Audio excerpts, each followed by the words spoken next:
Et en prenant place, je vous invite à prendre votre Bible. Bon, si vous prenez votre place, merci de la rendre à la fin du culte. Non, non, c'est quand même le culte, alors on est devant le Seigneur. Un minimum de sérieux, n'est-ce pas?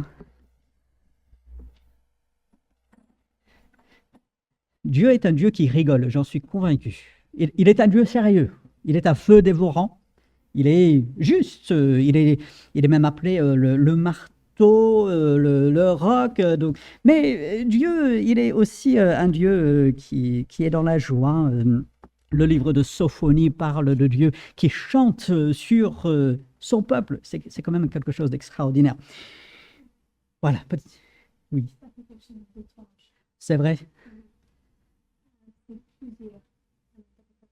D'accord. On peut le baisser parce que je ne suis pas convaincu qu'on en a vraiment besoin. Mais si c'est, oui, c'est ça. Ouais. OK. Rassurez-vous, ça n'affectera pas l'enregistrement, en espérant que ce même écho ne se trouve pas là-dedans. Néhémie, chapitre 12. Alors, Néhémie, chapitre 12, nous sommes presque à la fin de ce livre.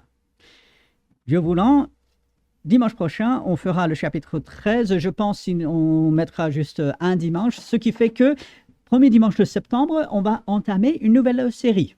Donc là, on a fait Esdras, Néhémie, et ensuite, on fera une nouvelle série. Il faudra venir en septembre pour savoir laquelle. Donc voilà, et ceux qui regardent sur la vidéo, rejoignez-nous en présentiel pour cela. Néhémie, chapitre 12, si vous avez ce texte sous les yeux, vous allez peut-être dire, mais Robert, on a marre de ces listes de noms. Si vous avez lu ce chapitre dans la semaine, si vous y avez jeté un coup d'œil, ou peut-être même dimanche dernier, vous avez jeté un coup d'œil en avance parce qu'on était dans le chapitre 11, vous vous êtes dit peut-être, encore, non mais ça commence à en faire beaucoup, hein, quand même, des gens qu'on ne connaît pas, la plupart, presque tous, des gens qui ont vécu il y a des années, des juifs dans un contexte particulier, ça n'a rien à voir avec moi à Vernon en 2026. Ce serait la tentation. Ce serait un peu la facilité. Mais comme à chaque fois, je veux rappeler que Dieu met ces listes de noms dans sa parole pour une raison. Ce n'est pas du superflu. Dieu ne fait jamais rien en plus. Vous savez, si vous avez déjà acheté des meubles chez Ikea, vous montez le meuble, on en a parlé avec Raymond, je pense que c'était mardi, vous montez le meuble et qu'est-ce que vous avez à la fin? Des pièces en plus, oui, des petites choses, donc soit une vis ou un écrou, et vous dites, et pourtant j'ai tout bien mis, j'ai suivi les instructions qui souvent sont difficiles, hein, reconnaissons-le. Et on se dit, là, c'était en plus. Je pense, bon, ils ajoutent toujours un peu plus. C'est du superflu, on n'en a pas besoin, mais bon, c'est là. Il n'y a jamais du superflu dans la Bible. Chaque verset, chaque mot qui est dans la Bible est là parce que Dieu l'a voulu. Il en faut être convaincu. Parce que sinon, on va dire, bon, les listes de noms, c'est bien, mais... Non, c'était de vraies personnes, comme vous et moi, avec de vraies difficultés aussi, avec qui Dieu travaillait, pour qui Dieu faisait de grandes choses. Ils avaient leurs luttes, ils avaient leurs obstacles à l'avancement. Et donc, lorsque on voit ces noms, même si les noms sont répétés, même si pour la énième fois, on va avoir une liste de noms, il y a celui-ci, chef de telle ou telle famille, et chef de telle ou telle famille, il a engendré celui-là. Mais il était important de savoir d'où on venait, qui était présent. Et une chose sur laquelle j'aimerais mettre l'accent, aujourd'hui dans ces 26 premiers versets, parce que c'est surtout là que nous voyons cette liste de noms. Ici, nous avons la reprise essentiellement de listes que nous avons déjà vues, à la fois dans Néhémie et Esdras. C'est surtout la fidélité de Dieu. Dieu avait été fidèle envers son peuple depuis la sortie d'Égypte, même avant, mais on va commencer là. Dieu avait dit « Je vais sortir mon peuple ». Et il a fait. « Je vais emmener mon peuple dans la terre promise ». Il a fait. Non mais comment est-ce possible, presque 2 millions de personnes sortant de l'esclavage pour aller dans un pays plutôt loin, une terre déjà occupée, mais c'est de la folie. Comment ça va se faire? Parce qu'il y a Dieu. Dieu est fidèle. Et puis avec l'entrée dans la terre promise, la conquête, la fidélité de Dieu à travers l'époque des juges, alors que tout allait mal. Enfin, presque. À travers l'époque des rois, avec des pics, ça allait bien, ça allait mal, ça allait bien, ça allait mal. La fidélité de Dieu, jusqu'à la captivité en Babylone, là, Israël, exilé, qu'est-ce qui va arriver? Dieu promet de ramener, et c'est ce qu'il fait. Sur des centaines et des centaines d'années, Dieu fidèle.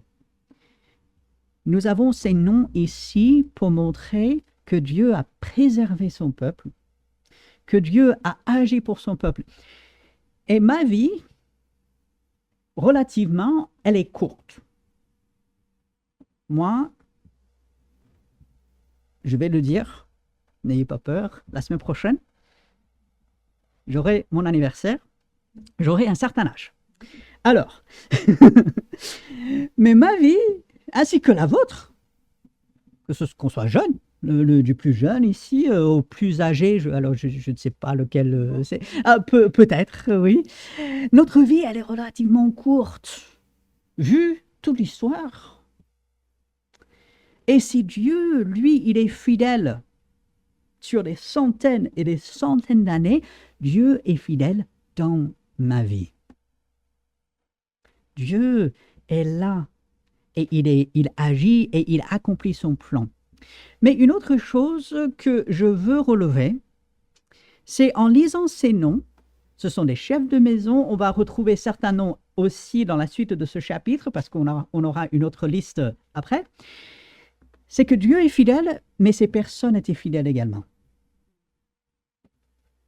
Dieu est fidèle, sa fidélité ne faillit jamais, il ne changera pas.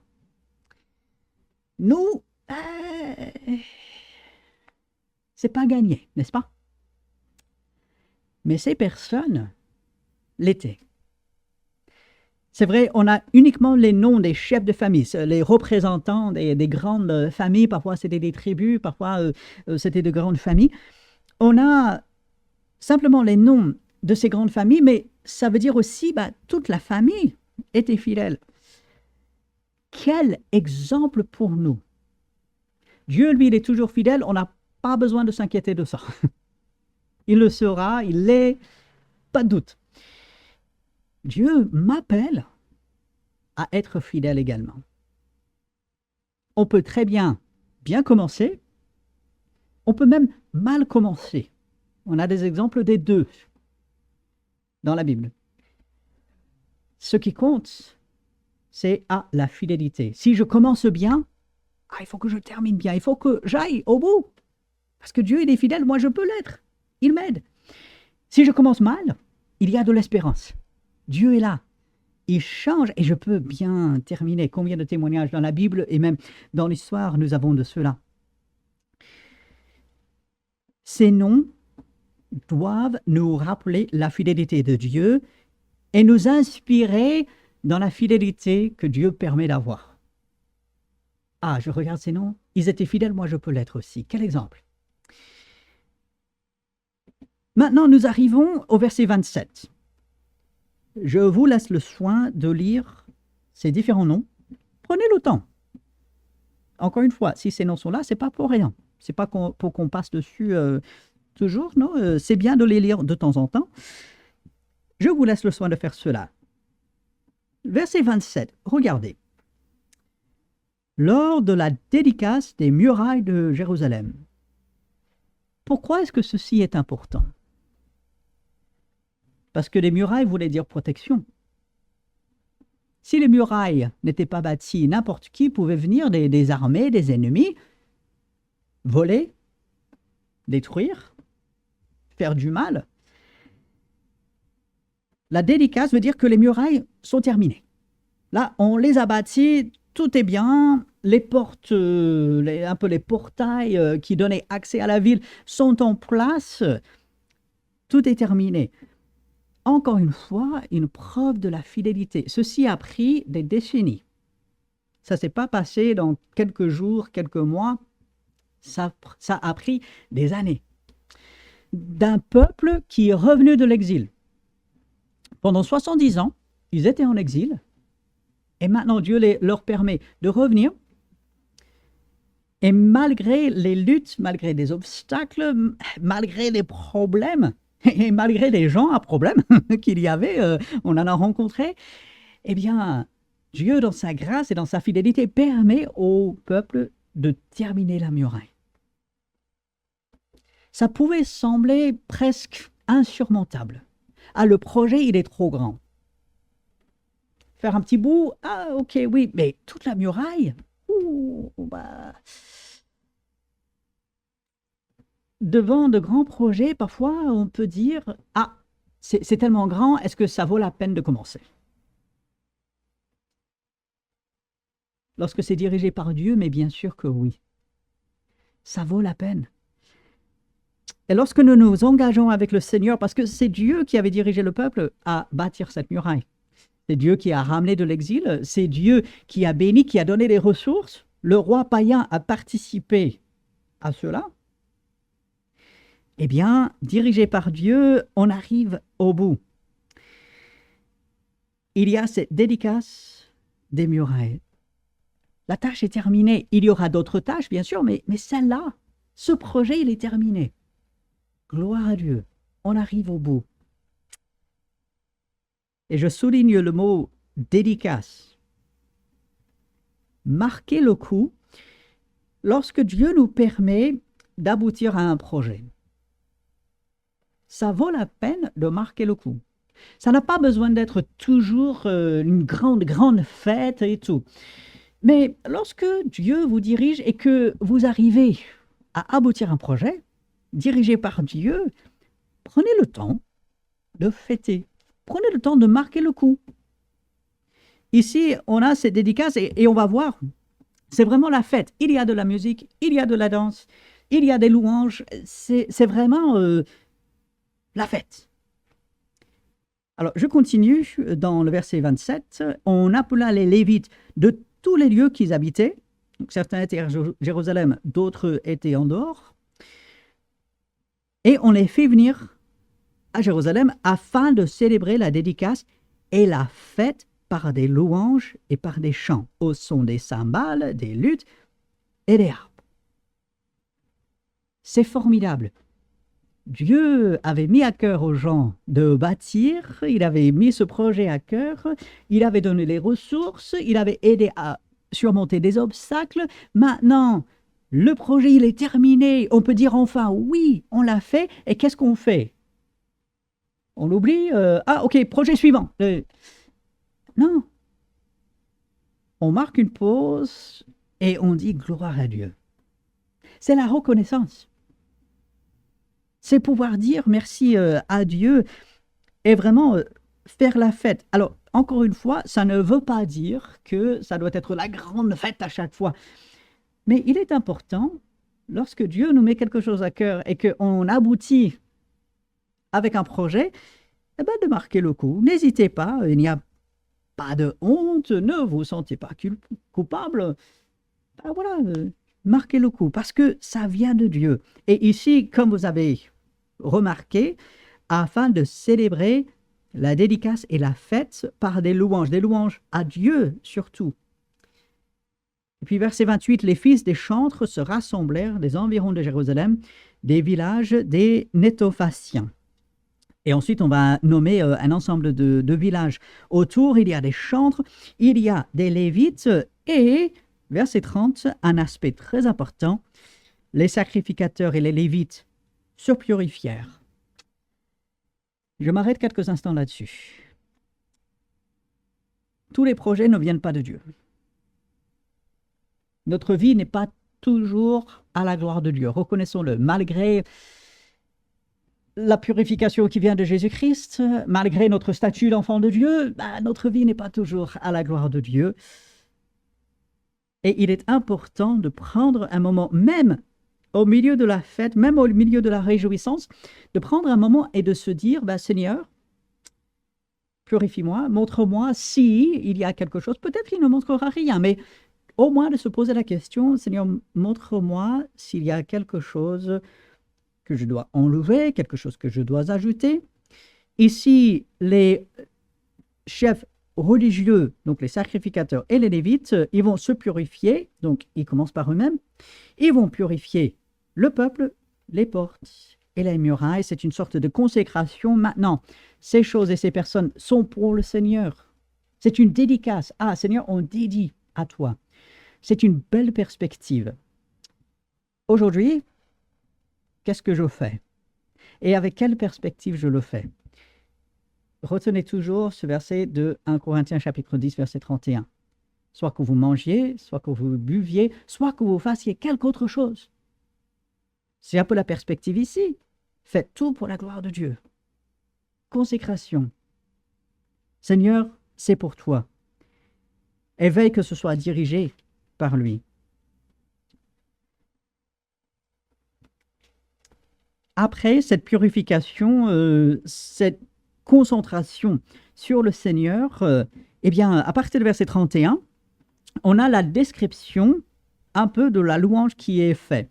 Alors, encore une fois, je ne vais pas lire toute la description. On a des noms, on a des personnages qui vont diriger ce qui va se passer ici. Mais globalement, on peut imaginer, dans son esprit, on a deux grands groupes. On divise tous ceux qui sont là en deux grands groupes. Et on va, comme on voit au verset 31, monter sur la muraille. Alors, il ne faut pas penser aux petites murailles de 50 cm, 1 mètre de large. Là, on a une muraille qui est plus genre 1 mètre de large.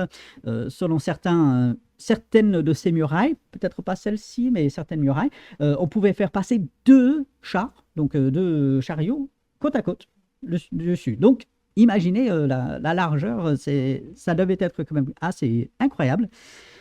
On va monter sur cette muraille, on est en hauteur, on est au-dessus de ce projet que Dieu a donné à cœur au peuple de faire, que lui-même il avait abouti.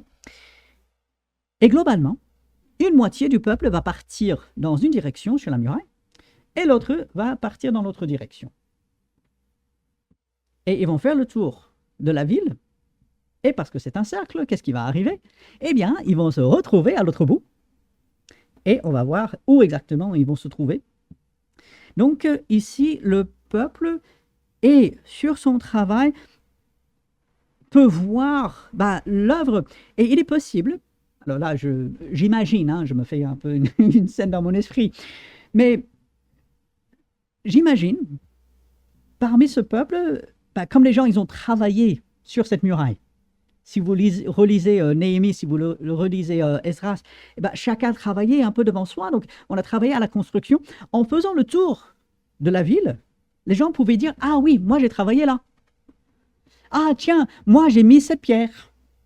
Ah tiens, moi j'ai apporté ceci. Et ah, je me souviens, c'est là où je me suis cassé le poignet. » Enfin, là, encore une fois, j'imagine un peu. Ah, c'est là où je suis tombé. C'est là où on m'a fait tomber un seau dessus. Enfin. En faisant le tour de la ville sur la muraille, on se remémore. Ah oui, c'est vrai, la muraille, avant, c'était que les fondations. Il n'y avait rien. Aujourd'hui, regarde. On est à plusieurs mètres au-dessus du sol.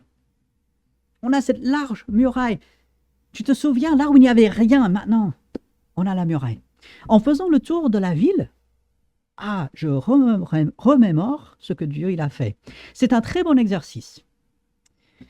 Quand on aboutit un projet, quand on est dans la joie, la reconnaissance, eh bien de se dire, peut-être avant, j'avais des manquements. Peut-être avant, il n'y avait pas grand-chose, il n'y avait rien.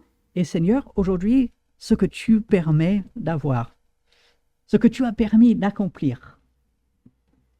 Et quand on est en groupe, si on peut ramener cela un peu à l'échelle de notre Église, notre assemblée, de se dire, ah ben moi j'ai investi.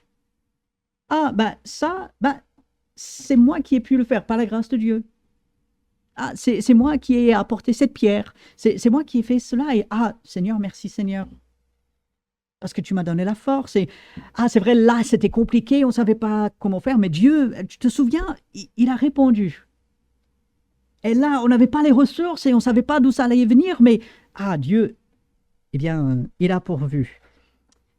En faisant le tour de la ville, je suis convaincu que les conversations au milieu de ce chant, au milieu de la musique, parce qu'il y avait des trompettes, il y avait toutes sortes d'instruments qui jouaient, je suis convaincu que le peuple repassait dans sa mémoire. Ah oui, c'était dur par moments, on ne savait pas comment faire, on ne savait pas d'où allaient venir toutes les choses, mais là, on a abouti. Et merci Seigneur. Alors, ils vont faire vraiment tout le tour de la ville et on a l'impression que tout le monde était là. Et au verset 38, donc un groupe part dans une direction, l'autre groupe part dans l'autre direction. Le second chœur, donc ce deuxième groupe, se mit en marche à l'opposé. J'étais derrière lui avec l'autre moitié du peuple sur la muraille. Néhémie ne dit pas « allez-y et je vous retrouve là-bas ». Il n'envoie pas le peuple en disant ben, « vous faites cela et puis moi j'attends tranquille et tout ». Il est tout aussi impliqué dans l'œuvre qui se fait et ainsi il est tout aussi impliqué dans la réjouissance et dans la louange. On a dans les versets qui suivent l'explication des noms, on a l'explication de par où ils sont passés. Ceux qui lisaient après, ils ont pu dire « Ah oui, bah, cette porte-là, par exemple, si on regarde le verset 39, on a la vieille porte, on a la porte des poissons. Donc, c'est par là qu'on faisait entrer tout ce qui venait de la mer et tout. On a d'autres portes qui sont mentionnées. Ah oui, ben, c'est là où ces choses sont, ces portes sont. Je vois tout cela. Ok, très bien. Et au verset 40, après avoir, et ça a sûrement pris du temps, hein, c'était pas la course, ben on a pris son temps, ça devait, et on va le voir à la fin du chapitre, la louange, tout ce qui se faisait, ça s'entendait au loin, donc il y avait du bruit. C'était pas en cachette, ah, ne dérangez pas les voisins. Alors, ne dérangeons pas les voisins inutilement, hein, quand même, il y a l'ordre public qui est là, mais ici, la joie, la réjouissance, ça prenait du temps, il y avait de la musique, il y avait des chants, il y avait sûrement des réflexions sur ce qui s'était fait. Et au verset 40, après avoir fait le tour de la ville, eh bien, on va venir et s'arrêter dans la maison de Dieu. Ici, il faut comprendre l'esplanade, toute cette place devant le temple, là où tout le monde pouvait venir. Les deux chœurs s'arrêtèrent dans la maison de Dieu. Il est tellement important pour nous de nous souvenir que ce que nous faisons,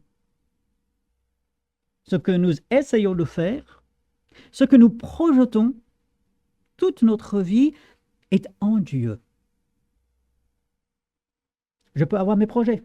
Les projets sont bien. Ayez des projets. Un but. Ah, mais je veux faire ça. Aspirer à des choses. Gloire à Dieu. Il faut que ça se fasse en Dieu. Ce monde va essayer et essaye, fait de son mieux pour éliminer Dieu. Laissez-vous aller à vos penchants, laissez-vous aller à vos désirs et tout. Dieu, s'il existe, ça ne lui fait rien. Mais si tout se fait en Dieu, et le peuple ici, dirigé par Néhémie, Esdras, il est là aussi, hein, on ne l'a pas relevé, mais il est un peu avec la première moitié, et Néhémie avec la seconde. ils ont compris, c'est que tout le peuple, ça se fait en Dieu. Non pas par ma force, non pas par mon intelligence aussi grande soit, c'est d'eux que Dieu nous donne. C'est par l'Éternel, c'est Dieu. Et je dois continuellement être rappelé que tout se fait en Dieu. Et le peuple ici, dans la louange, dans le chant, en se remémorant tout ce travail, arrive à la maison de Dieu. Ah, Seigneur, nous reconnaissons que ceci se fait en toi et nous te disons merci pour cela. Remettre nos projets à Dieu, lui demander son aide tout au long, et lorsque ça aboutit, ah Seigneur, c'est parce que toi tu as été avec moi, c'est parce que toi tu m'as dirigé, c'est parce que toi tu as pourvu, et je te rends gloire pour cela. Ensuite, tout le monde est là, on a les chefs, les représentants, mais c'est aussi tout le peuple qui sont là. Verset 43, regardez vers la fin du verset, bon, il y a les hommes, il y a les représentants, mais regardez, les femmes et les enfants. Ah, c'est pas que réservé aux hommes. Heureusement, il nous manquerait quelque chose. Les femmes, gloire à Dieu pour les sœurs. Les enfants, là, c'est vraiment tout le monde. Les femmes et les enfants se réjouir aussi. Ah, je peux apporter ma louange et ma reconnaissance. J'ai la capacité de voir la main de Dieu. Les femmes, autant que les hommes, les femmes parfois mieux que les hommes. Elles sont perspicaces, elles ont quelque chose que Dieu leur donne de pouvoir saisir l'œuvre de Dieu. C'est gloire à Dieu. Réjouissons-nous de cela, et les femmes, réjouissez-vous. Même les enfants, même les jeunes, avec tout ce que le monde propose, avec toutes les pensées qui traversent la tête, avec tous les soucis auxquels vous faites face, les jeunes, vous avez la possibilité de voir la main de Dieu et de vous laisser diriger par lui. Et à cause de cela, vous aussi, vous avez la possibilité de louer Dieu, de vous réjouir en lui. Même si par moments, on n'a pas envie. C'est vrai, chacun de nous a été jeune. Certains le sont encore. Ou du moins jeune d'esprit, même si le corps il est en décalage avec l'esprit. Parfois, en tant que jeune, on en a marre. Ici, et c'est loin d'être le seul verset dans la Bible qui parle de cela, les jeunes ont la possibilité de se réjouir, remercier Dieu. C'est quelque chose de formidable. Saisissons cette occasion. Et j'aime beaucoup comment le verset 43 termine. « Les cris de joie de Jérusalem furent entendus au loin. » Je fais remarquer que c'était avant l'époque des haut-parleurs, des enceintes, des micros, tout ça. Pas d'amplification synthétique, je peux dire. Toute une foule, des centaines, peut-être des milliers de personnes, louant, glorifiant Dieu, chantant, faisant le bruit à la gloire de Dieu. Et ça s'entend au loin, ça a pu se faire remarquer. Pourquoi? Parce que Dieu, il avait accompli son œuvre. Parce que Dieu est fidèle et il a aidé à être fidèle. Parce que le grand projet qu'il avait mis à cœur s'est abouti. Parce qu'on a vu sa main à l'œuvre. Parce qu'il est légitime de louer et de remercier Dieu. Le début de verset 43 et ensuite verset 44 jusqu'à la fin du chapitre nous montre également l'importance de suivre ce que Dieu dit. Verset 43, on offrit ce jour-là de nombreux sacrifices et on se livra aux réjouissances. Ces sacrifices faisaient partie des sacrifices que Dieu avait ordonnés dans le livre d'Exode et répétés dans le livre de Deutéronome. Et puis, verset 44, en ce jour, on établit des hommes ayant la surveillance des chambres qui servaient de magasin pour les offrandes, les prémices et les dîmes. Les gens, ils apportaient des choses au temple pour les sacrifices. Qu'est-ce qu'on va en faire? On ne peut pas juste déposer comme cela. Non, il faut des gens pour gérer. Et tout cela avait été mis en place par Dieu. Donc, il y avait des rôles distincts et tout. Et ainsi, le peuple comprend, cette œuvre vient de lui, il faut faire comme Dieu l'a dit. On n'a pas le droit de dire, ah tiens, ceci me semble bien, je vais le faire. Qu'est-ce que Dieu dit? Est-ce que Dieu a parlé précisément? Eh bien, il faut suivre cela. Et lorsque nous continuons dans le verset 44, bien sûr, pour recueillir du territoire des villes les portions assignées par la loi aux sacrificateurs et aux Lévites, c'est ce que Dieu avait mis en place pour l'entretien et la provision de ceux qui étaient à son service. Car Judas se réjouissait de ce que les sacrificateurs et les Lévites étaient à leur poste, parce qu'on pourvoyait à leurs besoins. Ils pouvaient se donner entièrement à cette œuvre de sacrificateur. Il y avait une époque où le peuple n'apportait plus de sacrifices, et à cause de cela, les Lévites, ils ont quitté leur travail, ils sont allés cultiver la terre et faire des choses, délaissant la maison de Dieu. C'est quand même triste. Mais maintenant, on remet les choses en place, on suit ce que Dieu avait mis en place. Verset 45, observant tout ce qui concernait le service de Dieu et des purifications, les chantres et les portiers remplissaient aussi leurs fonctions selon l'ordre de David et de Salomon son fils, car autrefois, du temps de David et d'Asaph, il y avait des chefs des chantres et des chants de louanges et d'actions de grâce en l'honneur de Dieu. Tout Israël, au temps de Zorobabel, donc lui le chef civil, on l'a déjà vu dans Esdras et un peu plus tôt dans Néhémie, et de Néhémie, donna les portions des chantres et des portiers jour par jour. On donna aux Lévites les choses consacrées, et les Lévites donnèrent aux fils d'Aaron les choses consacrées. Une autre façon de dire, on obéissait à Dieu. La fête, la réjouissance est bien. Il faut, soyons joyeux, soyons contents, fêtons, comme on a chanté tout à l'heure, de toutes les personnes sur la terre, nous devons louer le Seigneur. Nous avons tant de raisons pour le faire, gloire à Dieu. Mais n'oublions pas ceci, Dieu a parlé. Dieu exige certaines choses dans sa parole. Dieu exige l'obéissance. Et je dois obéir. Et ce qui est formidable, lorsque j'obéis à Dieu, Dieu bénit. Oui, mais ça va me coûter. Et alors? Oui, mais ça va... Et alors? Et alors? Lorsque nous obéissons, Dieu prendra soin. Il y a d'autres versets, notamment dans Zacharie et Malachie, où le peuple fait le mauvais calcul et n'apporte pas à Dieu ce qu'il faut. N'obéit pas à Dieu en croyant pouvoir s'enrichir. Et Dieu dit, ah non, c'est pas comme ça que ça va se faire. Vous croyez vous enrichir, je vais vous appauvrir parce que vous n'obéissez pas. Nous devons obéir au Seigneur. Ceci ne veut pas dire que je dois obligatoirement apporter 10% de mon revenu.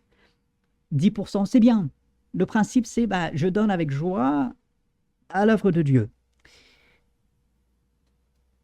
Et ainsi, lorsque j'obéis, que ce soit dans ce domaine ou dans n'importe quel autre domaine, Dieu bénit. La bénédiction de Dieu est là. Et lorsque Dieu bénit, je peux m'en réjouir. Et c'est un cycle, comme on dit, vertueux. Vous savez, un cycle vicieux, ça attire vers le bas.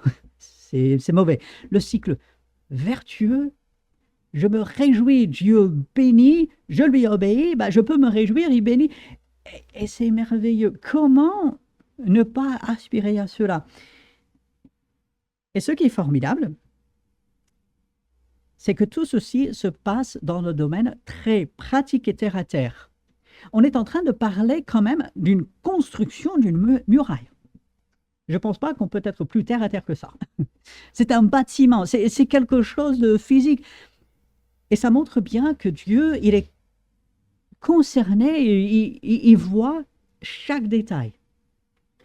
Vraiment, il voit bien sûr le spirituel, mais il s'intéresse à chaque aspect de notre vie, que ce soit le spirituel, que ce soit l'émotionnel, que ce soit le physique, que ce soit le financier, tout. Dieu veut voir notre obéissance, Dieu veut voir notre réjouissance, Dieu veut voir notre fidélité dans tous ces domaines. Il est tellement formidable d'avoir un exemple comme celui-ci qui encourage de fêter, de se réjouir. Quel est le moment que vous pouvez identifier pour lequel vous pouvez vous réjouir?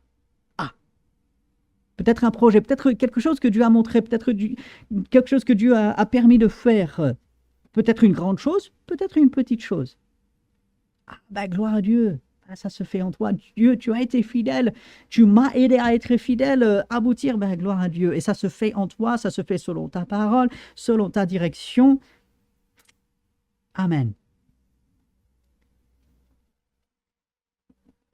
Et ce chapitre 12 termine en nous montrant que ça continue.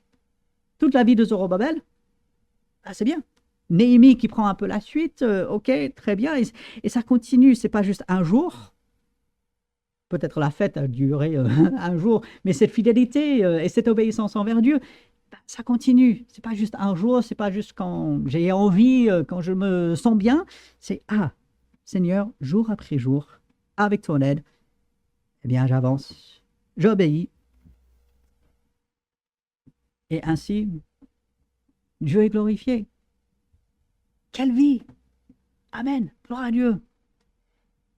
C'est ce que Dieu veut voir en nous, c'est ce qu'il a permis pour son peuple et c'est ce qu'il permet pour nous également.